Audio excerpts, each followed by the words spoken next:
my channel is Kastahenaa, and in today's video I'm going to be telling y'all things that I wish I knew before I started YouTube. Now, like a small disclaimer, I'm not a famous YouTuber, obviously. I'm not even all the way up there yet, but these are things that I definitely wish that I knew before I even considered starting my YouTube channel for my age. So as some of y'all do know, I am 16 years old, so I am currently a high school student who does YouTube. So that should kind of give y'all a little bit of context as to what I mean by things that I wish I knew before starting for my age. So on my phone, of course, I have a few points that I want to reach with y'all. The first point is being a high school student while doing YouTube, the actual starting process, editing, monetization, confidence/personality, being consistent, certain things to buy for YouTube, time management, time gaps, and positivity. So we're gonna get straight into it because I want to keep the video on point. So the first point that we have is being a high school student while doing YouTube. So number one, being a high school student while starting YouTube is already stressful as it is. It was a lot more stressful for me last semester because last semester I was taking classes that had a bigger workload and required a lot more homework. For example, I was taking geometry. So taking geometry was a class where, you know, we had to do a lot of class work and we also had a lot of homework just to show the teacher what we learned in class after school. So I already had a lot of homework and stuff like that that I had to focus on. Even though I still do have homework that I'm supposed to do for my classes, this semester is a lot easier than the last one. So last semester, very stressful. You just have to be able to learn how to manage it. You need to learn how to keep it balanced because being a high school student, you have to focus on school, getting your things turned in by due date, certain things like that that just come with being a student. But then for YouTube, you also have to be consistent with your YouTube. You need to find certain days to make time for YouTube because YouTube does take a lot of time, which reaches into my next point. My next point leads into time management. So time management is actually very important when it comes to doing YouTube because you need to find time to edit, you need to find time to do your homework, you need to find time to focus on school. Some people do sports and YouTube while they're in school, so that also takes a lot of time because me, I used to do track, and doing track, I wouldn't get home till like, let's say about 7, 8 o'clock maybe. It takes a lot of time. So with that being said, time management plays a huge role when it comes to YouTube because if you don't have any time to do YouTube, then you can't do YouTube. You need to be able to manage your time wisely to make it balanced. Like I said for my first point, you need to make it balanced. Balance out your school, all that type of stuff, because if you don't manage your time properly, things are going to get even more stressful than they already is and than they already are. And then your YouTube life is going to seep into your school life, so now you're going to start focusing on YouTube more than you focus on school, and that's not good. But at the same time, you need to keep it balanced because then your school life is going to seep into your YouTube life, and that's also not really good. So learn how to keep it balanced and learn how to manage your time properly. As soon as you get back home from school, make yourself like a schedule or make yourself, you know, just keep a planner, different stuff like that that could keep you organized to manage your time properly. My next point is the actual starting process. The actual starting process is a long process. The actual starting process is where you first start recording, like, you know, you start recording on your phone, just like how I did. I started recording on my phone first.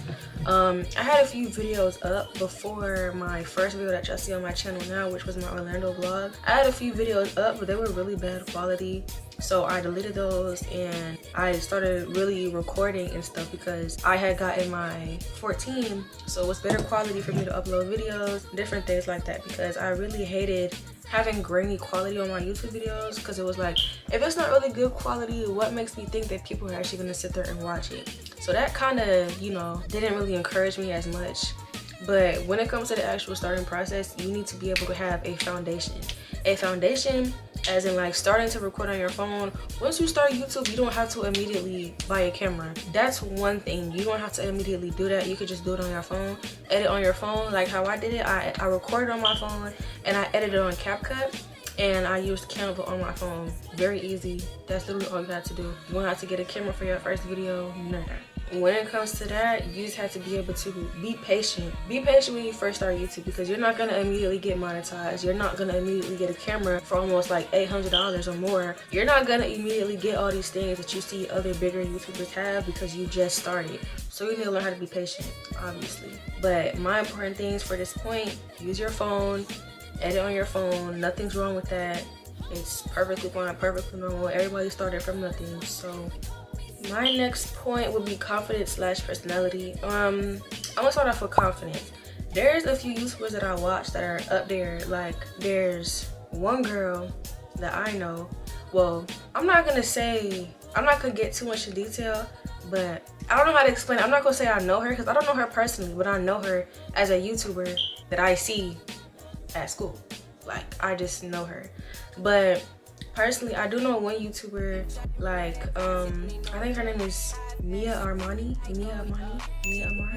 I hope I'm not saying it wrong, but I know, like, I watch her YouTube videos, and I know, like, me and my friends talk about it sometimes, like, oh, like, I want to maybe try and do this. Like, that's a good video idea. Like, this is cute, this and the third. So that, like, that's like an example of seeing somebody who's doing, I'm not going to say doing better than you, but that's somebody that's a little bit more ahead of you, well, a little bit more ahead of me, and I take inspiration from that. Like, oh, I could be like this one day, I could do this one day. You know what I mean? Like, small stuff like that. And then there's another YouTuber who's, like, I'm not gonna say she's like one of the biggest YouTubers, but she's one of the biggest YouTubers of my age group, if that makes sense. But as y'all know, AS Maya, or Maya Love, a lot of female YouTubers watch her, and I used to see the TikToks. Like, I see stuff everywhere that's like, oh, I wish I was like her, this, that, and the third.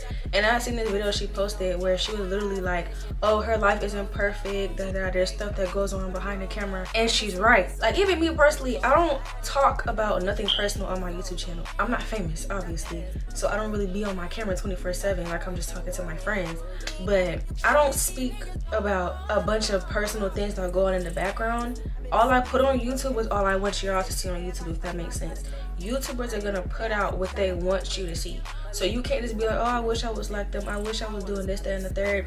It's gonna bring your confidence down. Like, people who are like, oh, I hate how I have this many subscribers, like, I wish it was up.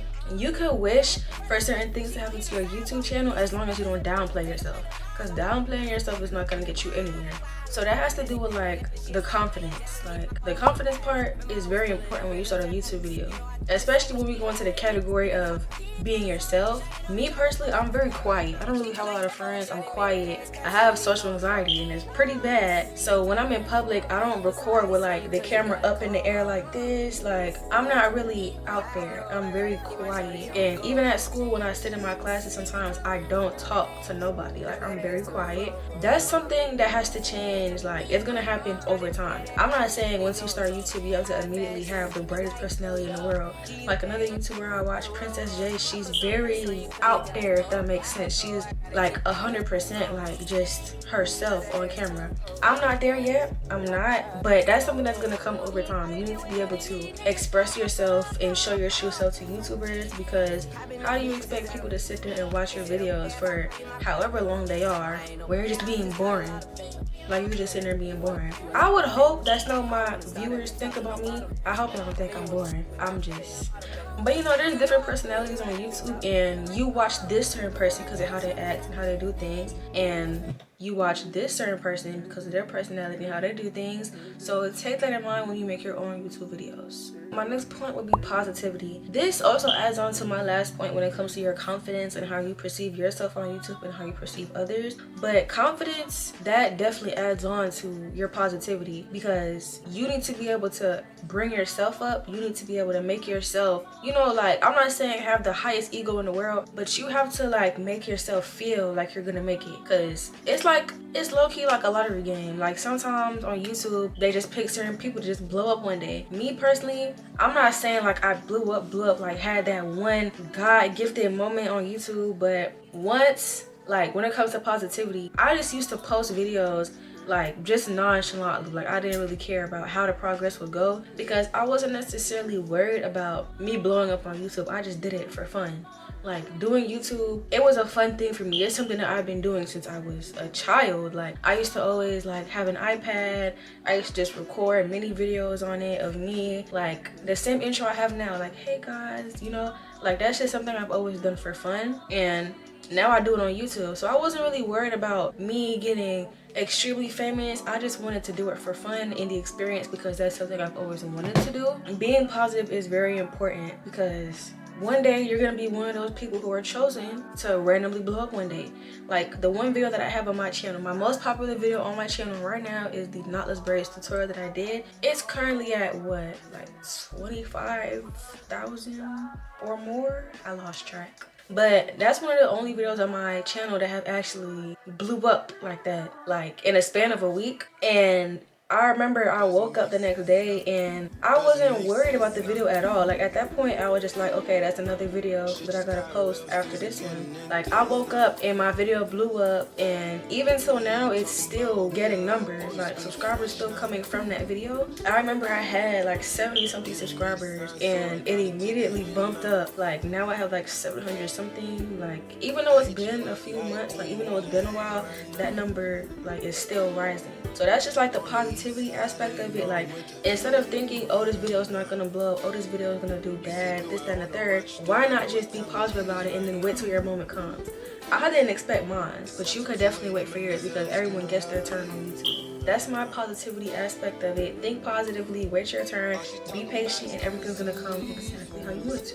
My next point would be YouTube stuff to buy. Like things that most people would say that you need for YouTube. You may need it, you may not. First, I'm gonna start off with what's the camera, and just like how I was saying, you do not need a completely brand new camera. You don't need one. You could get a used camera for a lot cheaper, it doesn't matter. And you also do not need an extremely expensive, huge camera. There's no point in getting that. All you need is a small vlogging camera and you're fine.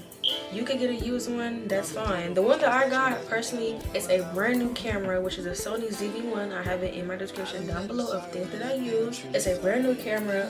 I didn't know that I was getting a camera. Like this was a Christmas gift for me. I didn't know that I was gonna get a completely brand new camera. I didn't know. But for those of you who do know, who plan on purchasing a camera for yourselves, you don't need a completely brand new one. You can get a used one, nothing wrong with that. Start off small. Another thing that people say that you do need is like one of those big ring lights and stuff like that. You don't really need that. You could get a ring light if you're doing like product reviews, like you know how the camera's like facing downwards at a table and you know you're like reviewing a product and you need good bright lighting. I would say that you could probably use a ring light, but me personally, I don't use one. You don't really need one as long as you find lighting that's good enough for you. I'm still doing literally what I used to do in my older videos. Like I literally just use a lamp that has a yellow light bulb. I personally feel like you just need to find lighting that's the best for you depending on what you're doing. A bright white light for like a product review, yes, I understand that. You could just do a sit down video like I am and you could just use a regular type of light. I love using my lamp light because of the way that it looks on my skin and it just like stands out. Like the rest of the background is bland, it's like gray tone, cool colors, and then it's me who pops out on the camera because of my lighting. I feel like you just have to find the right type of lighting for you. So you don't really need a ring light. This is literally my lighting setup. It's a lamp with no lampshade.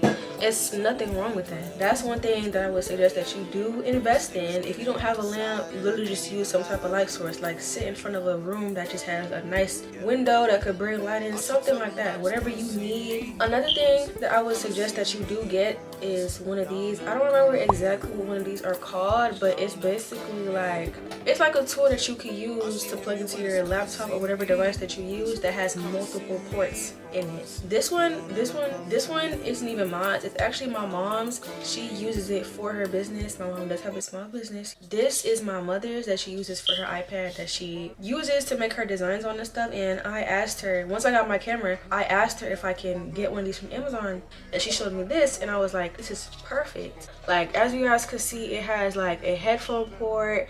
These are the two ports that I use for my camera, for my SD card and my memory card, and it has more ports on this side of it, really any port that you need, and it has the HDMI port at the bottom as well. So you should definitely invest into one of these, because if you're editing on your phone and you need to edit it on a laptop instead, you can plug your phone into this and then plug it into your laptop. If you're like me and you have a camera, you literally just take out the SD card and the memory card, you put them in here, plug it into your laptop, and then it pops up so that you can edit. Like this is very important for any YouTuber whatsoever. If you just edit on your phone or your iPad, whatever that you recorded on, that's fine. I suggest that you use Capcut. But if you edit from one device to transport it to another, definitely get one of these. Invest into one of these. Very important. I'm gonna find one on Amazon and I'm gonna put the the link in the description down below. Another thing that I highly suggest that y'all invest in is a tripod. A tripod is very important because, for example, y'all don't want to just walk around all day with the camera in your hand like this. This is not stable at all, and especially if you're like me, as someone who does sit down videos, I highly suggest that you get a tripod that you could just set up and then talk to it. As well as you're out in public, you don't, like me personally, I have the camera that you can, it has the little screen on it where you can see your stuff, and it flips outward. So when I flip it outward so I can see myself, I'm right-handed and the grip is on the other side. So if I want to see myself with the camera actually facing me, I have to hold it with my left hand, and I'm not left-handed. So it's kind of weird to do that. So I'd much rather you get a tripod so you can really hold it with your dominant hand. That's much better. Something else that I also recommend that y'all get is definitely a mic fuzz. I don't know exactly what it's called. This came with my camera. It's like a little fuzzy device that goes right over the mic. This is what it looks like. It came with my camera, but if it didn't come with your camera, or if you got a different model that didn't come with one of these mic covers, I highly suggest that you invest into it because it makes the audio sound a lot better so that there's not too much background noise and all that type of stuff. It definitely helps enhance the audio a lot. My next item that I highly suggest that y'all get is a laptop. I know this is a lot more expensive. Like, even if you don't have a lot of money to buy a laptop at the moment, you could definitely still edit on your phone. But the only reason why I suggest that you edit on a laptop or an iPad is because when it comes to your phone, that's where all your personal stuff is, right? All your messages, photos, all that type of stuff. So editing on your phone is going to take up a lot more space than your camera roll in general. You're going to have to deal with storage problems, buy more storage, deleting certain things. Like me personally, I had that struggle. Even though on my iPhone 14 Pro Max, I have 256 gigabytes of storage, but even with that much storage, I still had storage problems. I had to go back to my camera roll, delete this and that. Like, I couldn't record for a certain amount of times because it would just stop recording and be like, oh, you don't have enough storage. It was just a really annoying struggle that I had to deal with until I got my camera. So if you have an iPad, I suggest that you use that instead. Something that doesn't necessarily have to do with your phone, because your phone is where everything is, so it's already taking up enough storage. And I would say get a laptop because editing on laptop, for me personally, it's a lot easier than editing on my phone. Editing on Capcut mobile, it's easy, but on a laptop, once you learn how to do it, once you get used to it, it's very easy. So it's very easy, it's storage saving on your phone, and overall it's like a win-win. So I feel like you should just invest into a laptop, iPad, or something else that isn't your phone. My next point is editing. Editing, whew, very important. This is something that I definitely wish I knew about before I started YouTube because it's very important. Number one, editing your YouTube videos, they need to stand out. When you make a YouTube video, the editing is kind of the most important part because you can take the most plain, dry, and boring video in the whole world and edit it to make it interesting. You need to take your time when it comes to editing videos to your own personal style. You need to make it so that it fits you. Like, if you're a very vibrant, colorful person who loves, you know, colors and stuff like that, edit to fit your style. Create your own editing style so it can bring more people in. Editing is very, very important because especially for your thumbnails, I would say I really wish that before I started this, I knew about how important thumbnails were. I've seen a couple videos on YouTube literally of just a regular font, cursive font. And I thought that, okay, like pictures in the background and what the video's about, that would be all. No. Nobody is going to watch it. I'm telling you, make your thumbnails stand out, make them match your style, and make them vibrant. I'm not saying they have to be super colorful. They could really just be, you know, black, white, and gray themed. Some of my videos are themed that way, like the thumbnails. But definitely take time to edit your thumbnails and make them stand out because the neater they look, the better that they look, the more people are going to actually want to click it and watch it. So take that into mind. As well as editing your videos, I would, like, in a lot of my videos, well, all my videos, you usually see me edit out, like, the time gaps between me talking and breathing. Like, I would leave one in, for example, because a lot of the times I do it without realizing, but I would edit these out. I just did it. I didn't even realize I just did it. So I would edit those out, make it a lot more neat, make it a lot more, I'm not going to say modern looking, but basically just help reach the point faster faster without having to hear random noises in the background and different things like that. So I would highly suggest that you take that into consideration when you're editing your videos. The next category of editing also leads into time management. Editing takes a very long time. Like, you would see bigger YouTubers literally sit there and say like they just sit there and edit for hours straight. That's true. It's very real. It takes a long time to edit your videos, and even if you pay somebody to edit your videos, it's still going to take time for them to do it. Long process of being able to get all the clips together, being able to edit to your style, doing something that fits you. Editing takes a long time. And when I say that leads into time management, it really does, because you need to learn how to be able to balance it. Taking the time to edit and taking the time to focus on school. Because again, I am a high school student, so I do have schoolwork, I do have homework, and I am considering doing sports again. Like track, that didn't really work out. I think what I want to do is become a cheerleader or play volleyball. Something between those two. So I'm going to be doing sports again, which is going to take up even more time after school, but I need to be able to learn how to balance out the editing, because even if you do edit for like hours straight or a long time, you can't have school the next morning but you was up till like 3 o'clock in the morning editing a video. You got to be able to edit in a timely window. You know, you have to be able to edit at a right time. Even if you don't finish one night, close the computer, go to sleep, you'll do it again tomorrow. Like, it takes time. It definitely does. My next point would be consistency.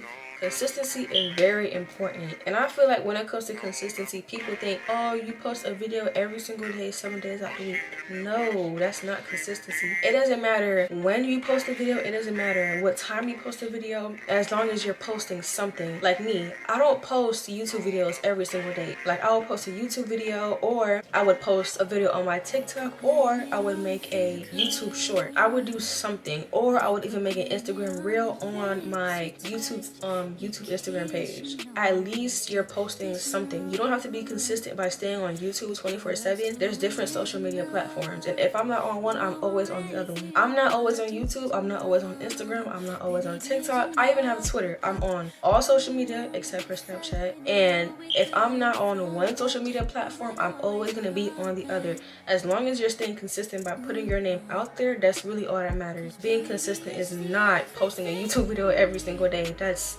just not gonna work. But as long as you're staying consistent, as long as you're posting at least something, being consistent also pushes into the YouTube time window. When I say being consistent, there's a reason why certain YouTubers always post at a certain time of the day.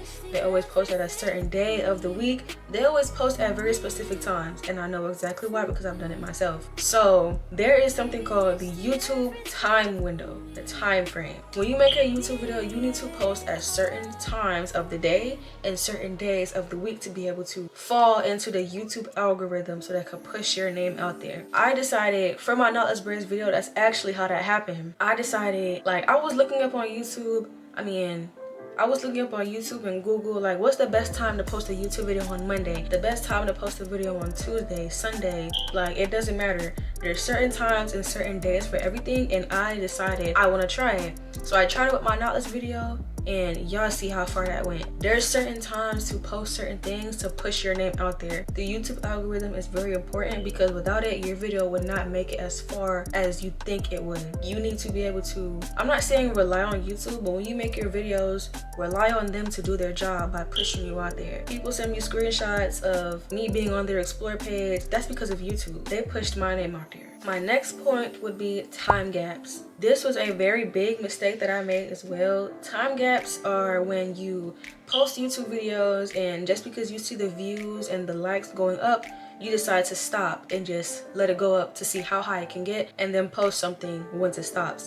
My mistake. After I did that Knowledge Brands tutorial, I seen it blowing up so fast. I was like, okay, bet. I don't know what to post. I have, like, now there's plenty of things to post. There always has been plenty of ideas. But after I see my YouTube video blowing up, I just decided, okay, I'm gonna just let it do its thing. I'm gonna just sit back and see how far it gets. So I did that, and then the numbers dropped a lot. So for me being someone who just randomly blew up on YouTube, for me having a lot of views, subscribers, people would share my video, all that type of stuff, it dropped a lot back to my average views. So that's one thing too. Once you finally blow up on YouTube, once your name finally gets up there, you need to stay on that, because that could be your one chance to finally, you know what I mean? So don't take too many time gaps. I'm not saying you can't take time gaps, because some people need a mental break. Some people just need a break from YouTube in general. Like, YouTube is definitely stressful. Some people just need the time to step back. Nothing's wrong with that. But don't take time gaps just because you feel like it, or just because you feel like this one video is gonna carry your whole channel, because it's not. That's not gonna last forever.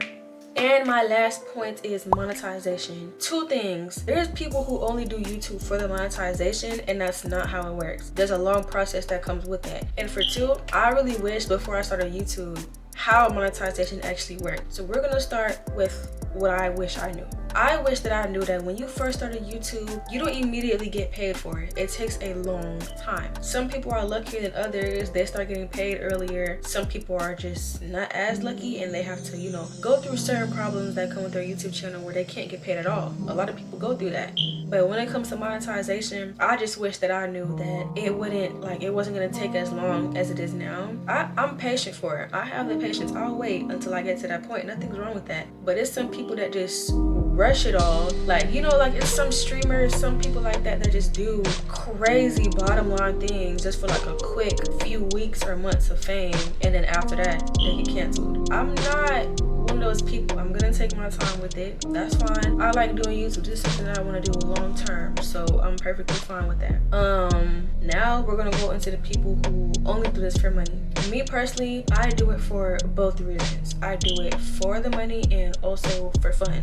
Me as a kid, like I was saying, I've always wanted to do YouTube. It's something I've always wanted to do since I was a child. It's fun for me. I love doing YouTube. I love being a YouTuber. I love gaining a little bit of, momentum to my name so I can become an influencer, because that's something I also want to be. But there's people who literally just post a few videos on YouTube just for the money, and that's not how it works, because there are requirements that come with getting monetized. So you can't just do it for the money. Number one, the first requirement, I've already reached one of my requirements. That's the thing. So I'm really just waiting on the next one, which is my watch hours. I used to watch monetization videos all the time, and I did learn that the old requirements were that you had to have I think 1,000 subscribers and other requirements to it, but they shortened it by a lot. So now you only need 500 subscribers and 3,000 public watch hours. So public watch hours is basically the amount of time that people view your videos and how long they watch it for. Me personally, I'm more than halfway there to the requirement, the final requirement I need to start being monetized. I have 2,353 public watch hours, and I currently have a lot more than 500 subscribers. So I'm almost there. Those are the requirements for doing,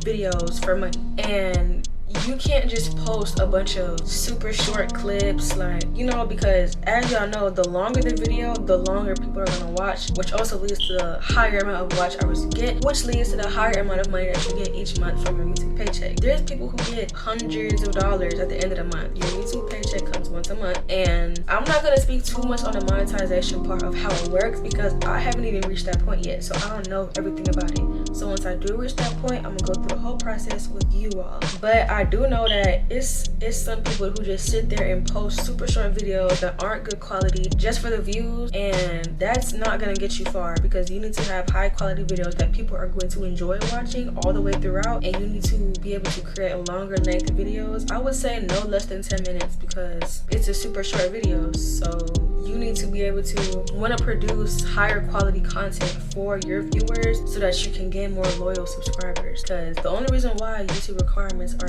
this high is because they want you to at least just build a trustworthy, loyal fan base before you start getting paid, because you don't want to just get followed by a bunch of bots and a bunch of people that are just going to unsubscribe to you right after. You'll never make anything out of it. So they want you to be able to have a loyal fan base that you can be able to actually grow from that point. So that's really all I have to say on the monetization. I really hope that I get monetized soon, and I'll be able to, I really wanted to get monetized because I really wanted to be able to have my own independent source of income and be able to go out there, go on vlogs where y'all come shopping with me. I can buy my own things, just be more independent. That's really my reasoning for being monetized, by just doing things by myself, because I am getting older. So, but that's all for the monetization. So y'all, that is all for today's video.